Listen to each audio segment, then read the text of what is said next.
This Week in Economics, the macroeconomics program from WBRN Radio in Boston and on the Bostonred Network. This episode on the 22nd of October 2017. A little top summary here. We'll talk about the Fed, who will be the new Fed chair. We'll look at a survey from from the Business Network here, and we'll also look at from the ABC outlet in Australia, the Australian stock market, where it is going, the UK, the debt levels in the UK. Some of the things we'll be looking at here as we round the roller coaster. And we'll also make some comments on a new inclusion. Evidently, in the Fed's outlook, you'll see more of an inclusion of the stock market itself, something we've been doing here for a very long time. And we hope to see more emphasis on commodities. So there is a method in the madness here. Let's get with it here, and we'll start with the survey. This is a Fed survey from CNBC. You get it right in a minute here. They expect Mr. Powell, but they still want Janet Yellen, Dr. Yellen. Overwhelmingly believe that DJ Trump will pick the Fed Governor Jay Powell for the next Fed chair, but it wants him to reappoint the current chair, Janet Yellen. The CNBC Fed survey, 45% believe the president will choose Powell in what has become a much anticipated decision, now expected before the 3rd, and very, very shortly here. The Stanford economics professor Taylor of the Taylor Root, John Taylor, is the second pick with 23%, followed by former Fed Governor Kevin Warsh at 17%. The 44% of the 47 respondents, who include economists, fund managers, and strategists, think Trump should pick Janet Yellen. No doubt. Taylor is the second choice with 20%, followed by Powell with 15%. Just 4% of the respondents want him to appoint Gary Cohn. That is his National Economic Council Director there, and he's a Goldman Sachs person also. Dr. Yellen also deemed the best choice by respondents in 8 of 9 categories. A survey including the best for the market, unemployment, and manage the Fed's exit strategy. That's from the quantitative easing. Taylor is deemed to be the best choice for keeping inflation stable. Overall, Yellen was a solid B grade by 55% of the respondents, with 30% giving her an A, 18% giving her a C or a D there. So those are some of the things that are happening here, and a lot of controversy here from CNBC. Dr. Yellen was addressing a meeting in Washington. Low inflation this year is unexplained surprise. That goes in many areas in Europe, particularly in the UK. She was speaking to a monetary policy since the financial crisis at the National Economists Club dinner in Washington, D.C. Said Friday that the lack of inflation has been an unexplained surprise, while the Fed removal of stimulus is working very well. We have a series of weak and soft readings on inflation, core inflation, beginning in March, and the reason that is not immediately clear. Reasons for low inflation were particularly understandable until this year. This year has been a surprise. Well, it is a surprise, but you do have external factors, name Harvey, Maria, and the hurricanes that have landed in South Florida, in Texas, and Puerto Rico. So those are some of the things that have depressed unemployment. Came out with a negative 30 jobs created there in the last report, and also at the same time we have some inflation, and I looked at the commodities market over there with petro. Petro is going up. The magic bullet, at least for the fracking operators in the Balkans, is around $60 a barrel. Is $60 a barrel sustainable? The answer is no. Okay, let's get on here. The central bank began this month to reduce its balance sheet, a move that reverses a massive stimulus program beginning in the wake of the Depression. The Fed also raised its benchmark interest rate, and it should raise it again in December. She added that unconventional monetary policy tools that the Fed has used in an effort to stimulate the economy in the wake of the Depression, they call it financial crisis, we call it depression, would remain an option for the central bank if needed. The major speech at the end of September, the Fed chair said persistently easy monetary policy may have adverse implications for financial stability. Monetary policy could shift next year if DJ Trump replaces, of course, Dr. Yellen when her term expires in February. The vice chair is also a position up there, Dr. Fisher, who used to chair the Israeli Central Bank, resigned a year ago. So we have some situations going there.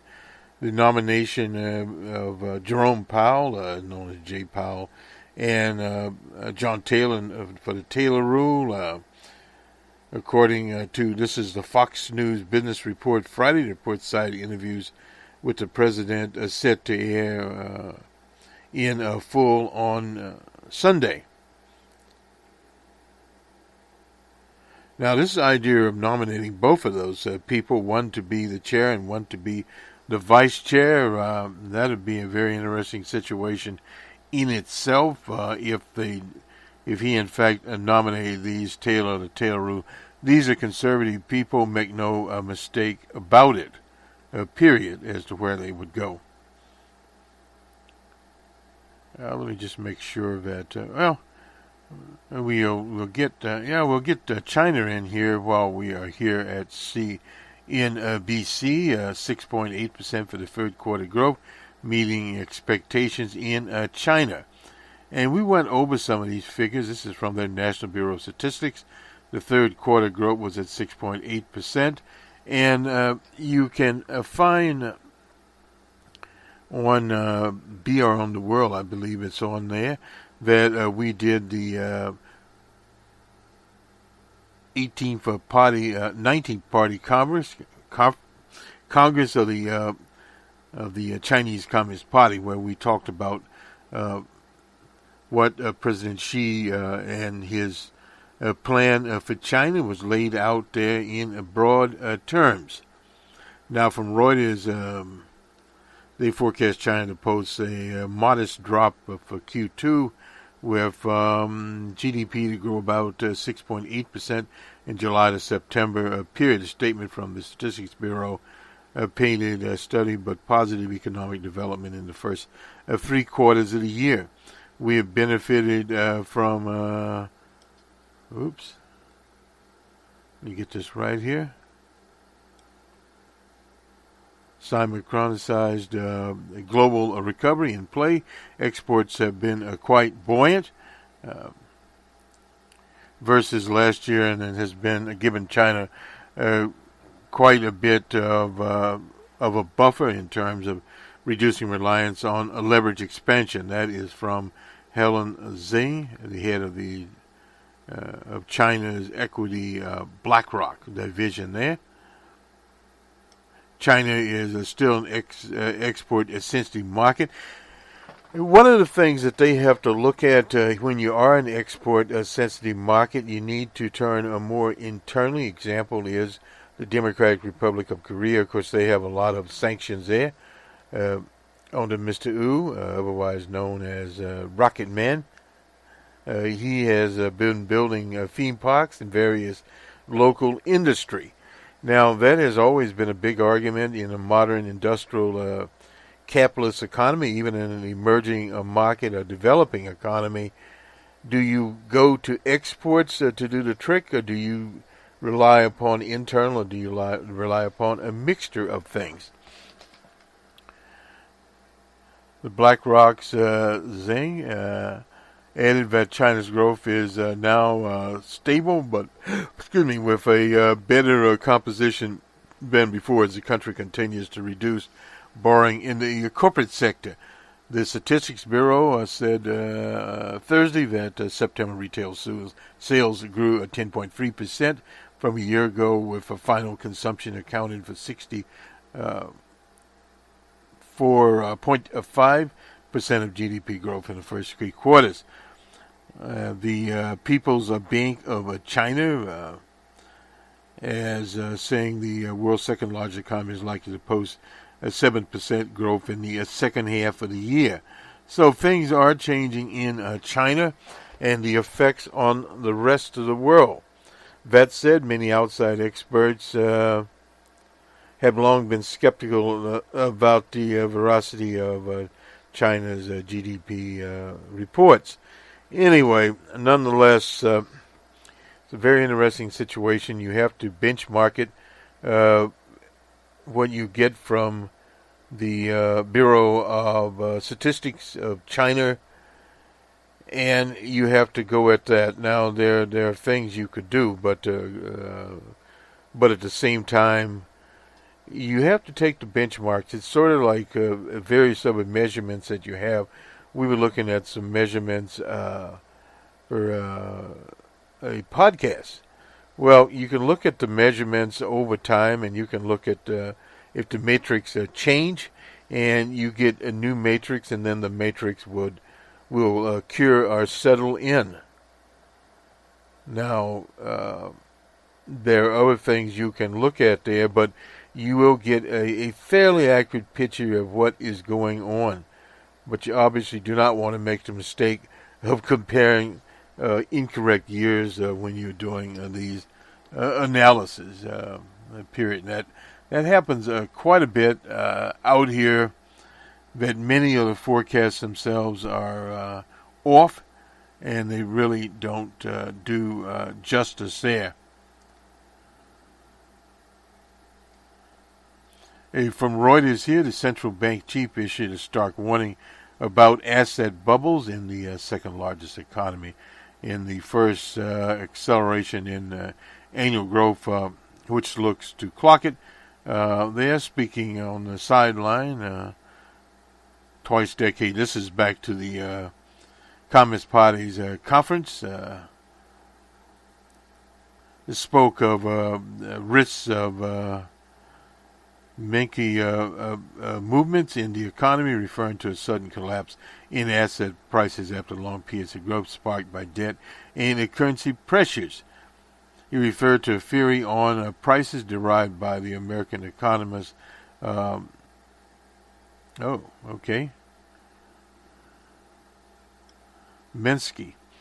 I get it right. I said Minsky. And followed official data showing that the economy has slowed in the third quarter from a year early as expected, but it remains on track to post the first full year pickup in several years. Now, that is what he called a Minsky movement there. That's named after Mr. The economist Minsky. Hadn't looked at him, but anyway, something new here.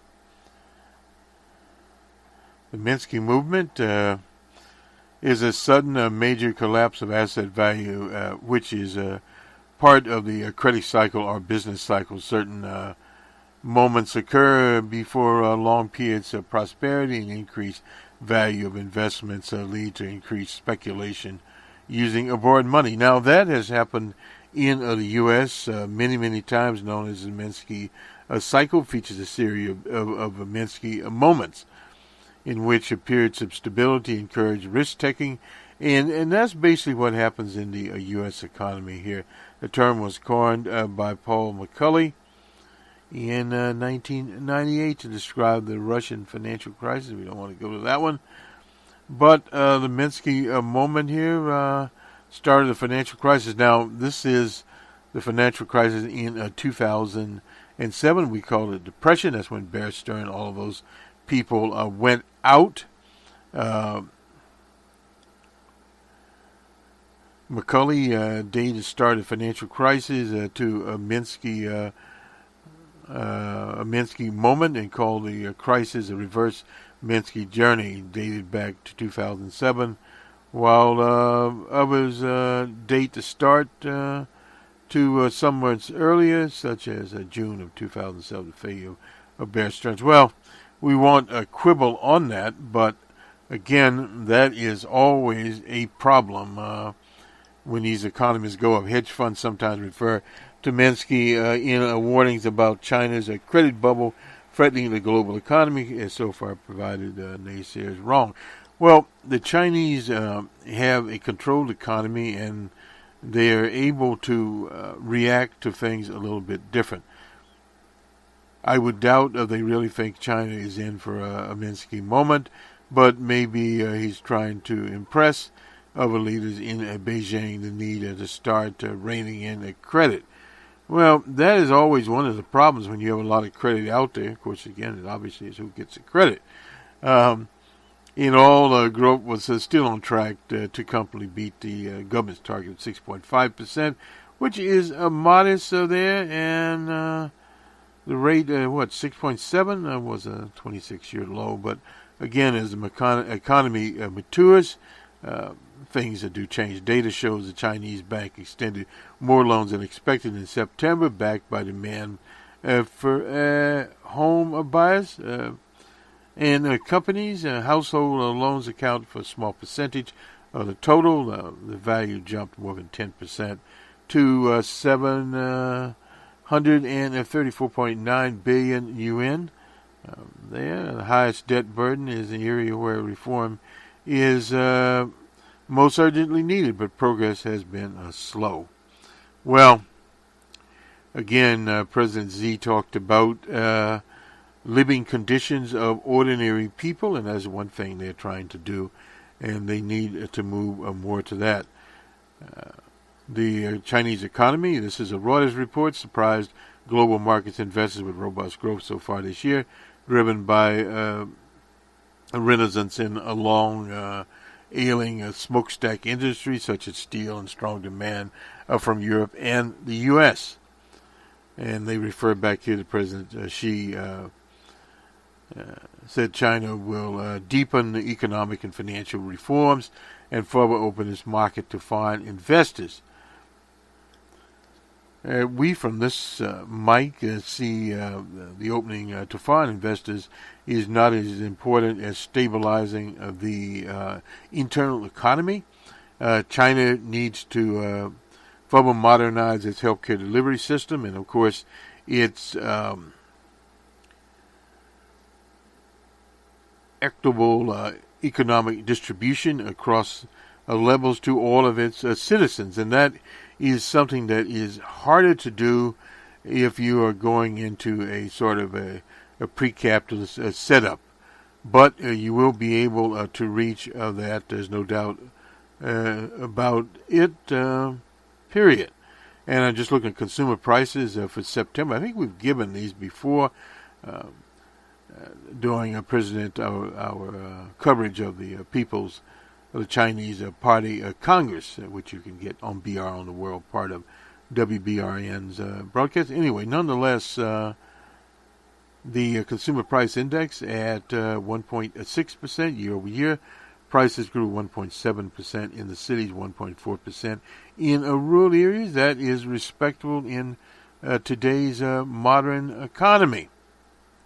And this was issued on the 19th. Since the beginning of the year, under the strong leadership of the Central Committee of the Communist Party, with Comrade Xi.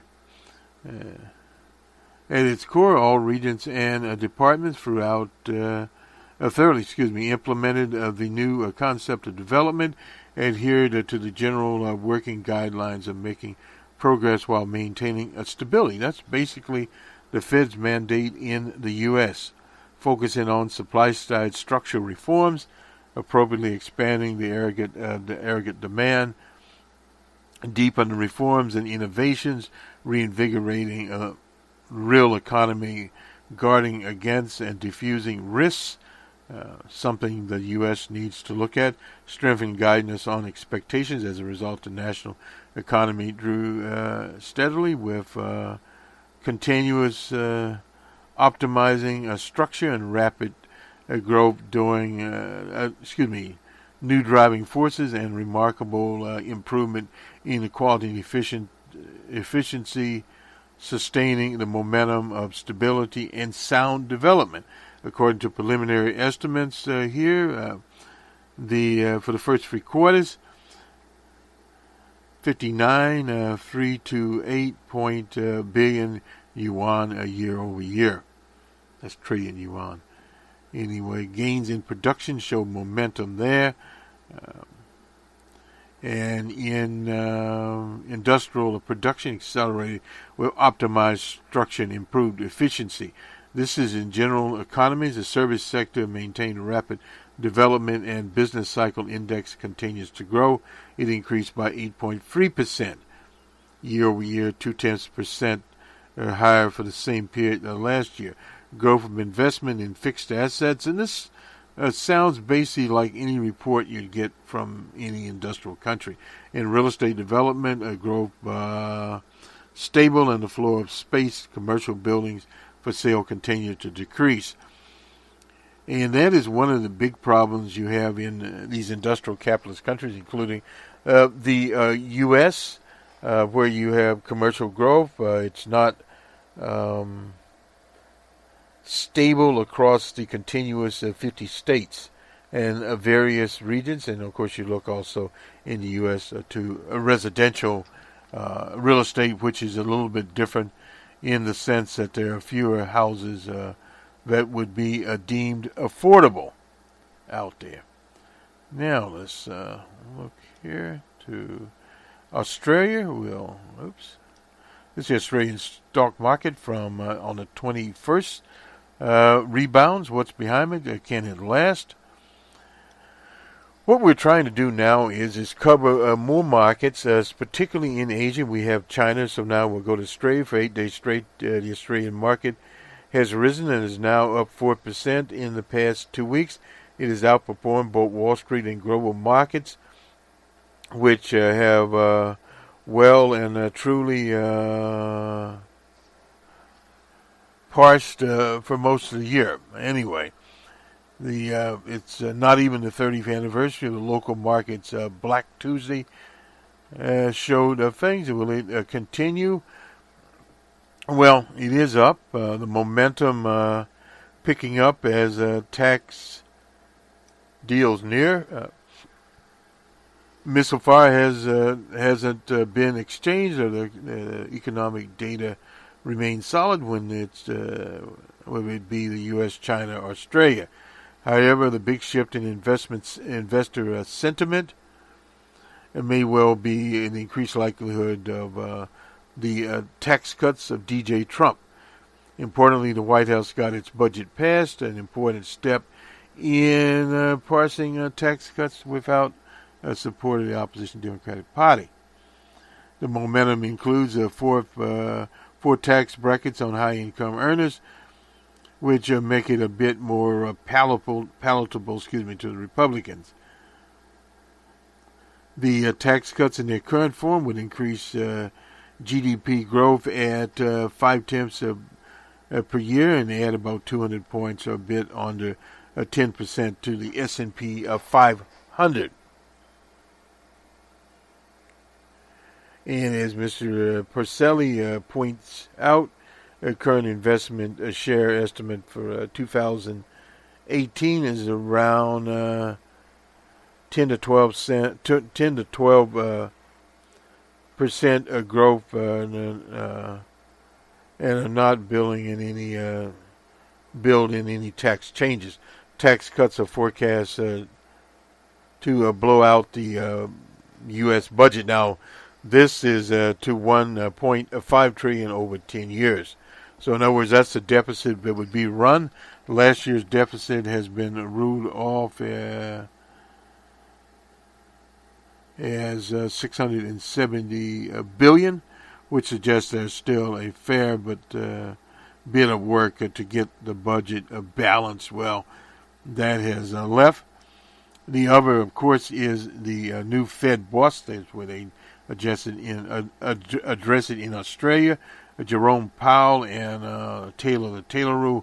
Powell is a former investment banker and was appointed by President Barack Obama. He's a Republican. Our view is Powell is the GOP version of Janet Yellen, adding a kicker of weight to reduce regulations. He would be a centralist. A consensus builder would be an easy choice if you want to maintain continuality. Professor Taylor would be quite a different appointment. He is famous in the land of pointy heads, at least, for his Taylor rule, which brings a formalistic approach to monetary policy.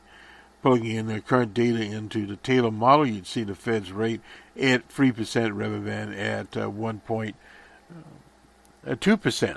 Taylor would be a negative surprise for the market as chief investment officer at Voya Investment Management, Paul Zimke. Anyway.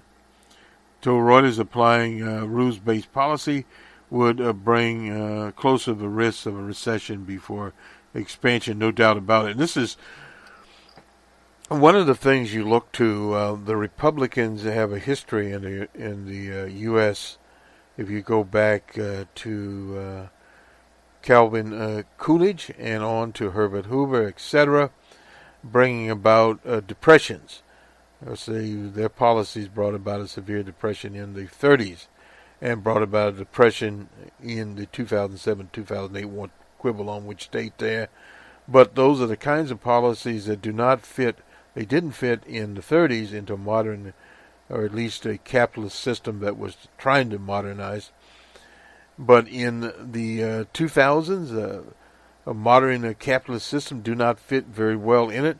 Therefore, there are problems.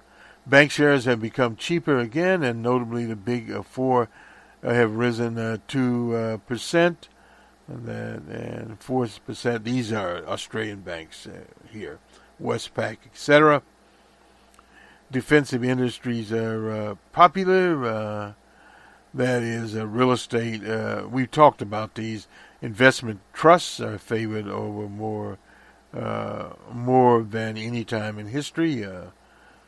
Cyclical industries aren't as popular. Offshore players are the only exception there. So really, it's getting kind of interesting. Australia was on the expansive side to start the year, while emerging markets were quite expensive side. Banks looking at $31 billion profit. This is in Australia. The stock market opened betting for banks. Reporting season dropped full results on Thursday. The Big Four profits expected to rise 7% to U.S.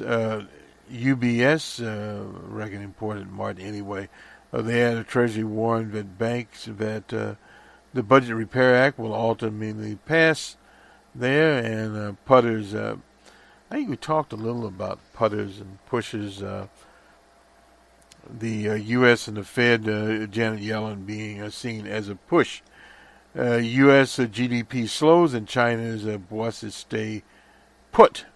Is if anything offshore, the 19th Party Congress, the Chinese Communist Party, wrapped up just when it opened, when is open to question, but the result isn't. President Xi will be back for another term running the economy, no doubt about that. GDP as Friday is expected for Q2 to slip back from Q2 3.1 to 2.5. That's in the U.S. So we've seen some developments. Here's pretty good. This is from the ABC. In Australia, let's go now to the BBC as we start wrapping things up a little bit here. Oops.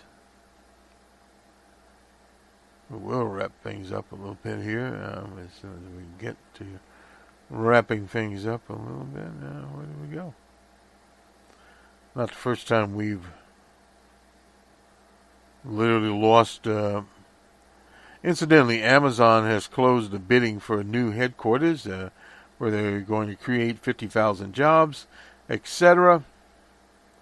And this is from Moody's, Dr. Mark Zandi here. Various cities, while we're here, Austin, Texas comes in first place according to the ratings, followed by Atlanta and Philadelphia. Of course, they are outside of Philadelphia.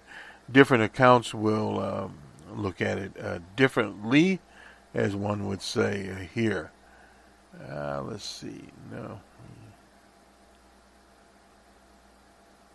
Need to... Here we go. Well, we'll start with some general things here. We got BBC. The Australian car Holder is no longer being made in Australia. On Dr. Blake's series, I believe there's some Holders running around there. It's an interesting car, but it will no longer be there. General Electric, this is all from the BBC, cuts a profit outlook ahead of turnaround plan. It unveiled a 5% fall in Q3 to $1.8 billion. John Flannery is the new chief executive, a restructuring plan for GE. Profits in the power business, which makes generators, turbines, and related equipment, fell 51%. It also cuts its forecast for the full year between $1.05, $1.10 a share. Flannery took over from the veteran John Immense, who was on the Business Council and Trump's Business Council, and he resigned. The company is one of the biggest in the U.S., reporting 14% rise in revenue to $33.47 billion in the third quarter, and boosted by its acquisition of Baker Hughes. That's the oil service company. We get the rigs rating from Baker Hughes. They know they got Baker Hughes. Anyway, this is more a consolidation going on here. The UK deficit, borrowing down there from the National Statistics Office. We won't go into that, but deficit stands at 5.902 billion pounds, down 11% there. Many economists have long forecast a deficit of about 6.5 billion pounds. The news will be a boost for the Chancellor Hammond. The deficit for August was also revised down by 1 billion to 4.71 billion.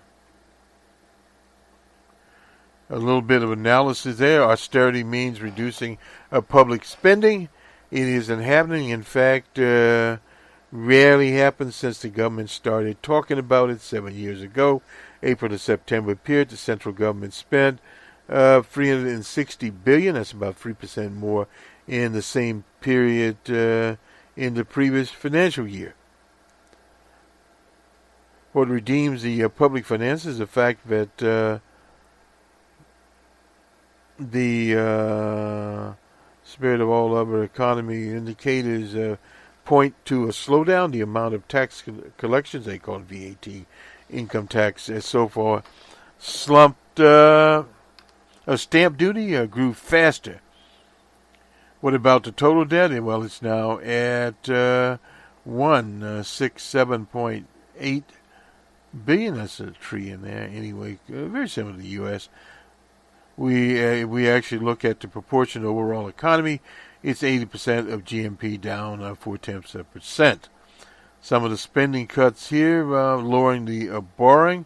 The chief economist at Pantheon Macroeconomics, that is Samuel Toombs, said lower borrowing was still predominantly the driver by spending cuts not a rebound in tax receipts. So austerity is working. Lowering, by contrast, tax receipts increased to 3.4% year over year. In September, only touched above the 2.7% full expectation, below the 3.8% average over 5 months of the fiscal year. That's from Mr. Toombs. So basically, that's where it is.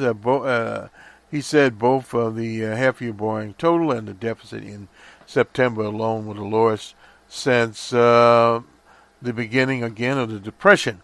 The black hole that opened in the UK's public finances after the crisis has largely been filled, at the cost of a much higher accelerated public debt stock. So this is basically the same thing that has been happening in many different places. Let's look at the numbers now. I think we're looking at the numbers now. Are we? Yes. Oh, whoops. Just a second here. We're overshooting ourselves. Now we're looking at the markets. The BBC Global 30, that was on a Friday. It was down 9.48. The FTSE All Shares at not a 0.71, everything in the green here. In Frankfurt, they were at 0.07. The DAC, 1.18, everything is nice and green here on my chart.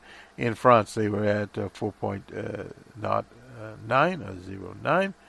In Brussels, at 16.96.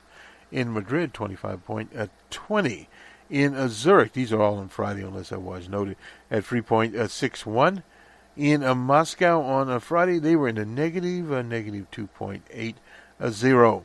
In Johannesburg on Friday, they were also in the negative 2.9482. In Bombay, they were in the negative on Friday at 219.20. In Karachi, they were in the positive at 529.82. In Lahore, negative 44.11 on Friday. In Colombo, 17.24. And in Tehran on Wednesday, 108. In Sydney, 8.80 on Friday. The Nikkei at 0.09. The Hang Seng in Hong Kong at 328.15. In Shanghai, 8.48. In New York, 165.59. The Nasdaq, tech laden, at 23.99. The Merck, that's the commodities market out in the Midwest city of Chicago, at 13.11. In San Pablo on Monday, 1,046.17 in the negative, and also in Mexico on Friday, negative 648.42. Now to the commodities. The Brent crude futures on Friday was up 64 cents at 59.87. The spot on Wednesday was up 27 cents at $58.59. West Texas Intermediate was up 52 cents at $52.03. T-Boone Pickens is still jumping for joy. He remembers $15 bill oil, which is basically where it is now. The Forex gold index down $3.15 at $1,280.25. Dubai gold futures were up $6.10 at $1,288.30. Silver was up 5 cents, or a nickel, as we'd say in the U.S., at $17.08. Your next life futures, cocoa down $10. Let's see, Robusta coffee futures down $11. We like that. And I'm not sure about white sugar futures. They were down $2.60. On Wednesday, the Bloomberg Commodity Index, 85.59, was where it stood. And this does it. Let's see if we have anything to recap here. Well, California judge reversed some verdicts against Johnson & Johnson, $17 million for talk that caused ovarian cancer. So we've seen these suits being tossed out by various, this is a California, I'm assuming, state judge, Los Angeles Superior Judge here. Stock market's future, this is from Reuters, in the hands of the pick. We talked a little bit about that. Dr. Yellen, that's the Fed's been since 2014. The Fed is about to allow $4.5 trillion portfolio of securities to shrink, and in late 2015 it began raising interest rates, depending on who the new chair is. A fast rise in short-term interest rates would likely flatten the yield curve, narrowing the gap between short and long-term debt yields, which could cramp bank profits, strengthen the dollar. We've already talked about the 5 candidates, so there's 2 likely ones here. Well, not likely there. And more importantly, stock investors, is continuality, the so-called Fed put. We talked about that from the Australian report, or the expectation of easy monetary policy as stock prices fall that first came into prominence under Alan Greenspan. For years, investors in the stocks assumed the Fed granted them a put option, effectively providing insurance against a market falling by flooding the money markets with cash and buying government bonds to keep interest rates low. Under Bernanke, they navigated out of the Depression, and with Yellen, during a time when the benchmark S&P 500 index rose 40% since Dr. Yellen took over. In 2014, the index gained another 45%. So she has been good for the market. I think that the hearts of every modern Fed chairman knows that the institution mandate is to include stock prices. That's from Nicholas Colas, a co-founder of Data Research in New York. Trump has praised record highs in the stock market, but what goes up must come down. And they talk about each one here. Mr. Jerome Powell, he's on the Open Market Committee's appointment would remove uncertainty and would likely see the Fed continue with little change. Powell would follow very closely Dr. Yellen's policies. Importantly, Powell is seen as unafraid in reversing the current plan to wind down the $4.5 trillion. John Taylor, the Taylor Rule, applying rule-based policy. We've talked about this before. His nomination will also boost the dollar since his own formula would raise it to 3%. 3% is not bad in terms of where it would go, the funds rate to 3%. Of course, that is the best possible thing. That means other funds, borrowing, etc., would go above 3%. And that is the end of Reuters there. And finally, Merck cuts 1,800 workers. We've seen this happening and added, 960 in chronic care. So they're in these are sales positions that Merck is cutting. We've seen companies cut various kinds of positions. Little change there. It's trading at, $68.78.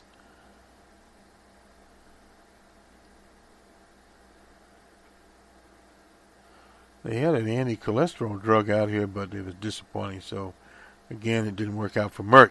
Other pharmaceuticals also downsizing. Eli Lilly used to get some money from their foundation. They were in Indiana, I think, unless they moved.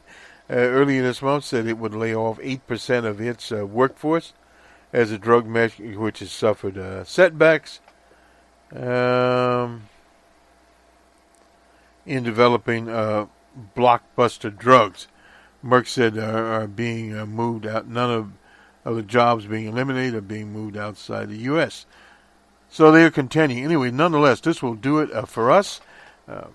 on the 22nd of October, 2017.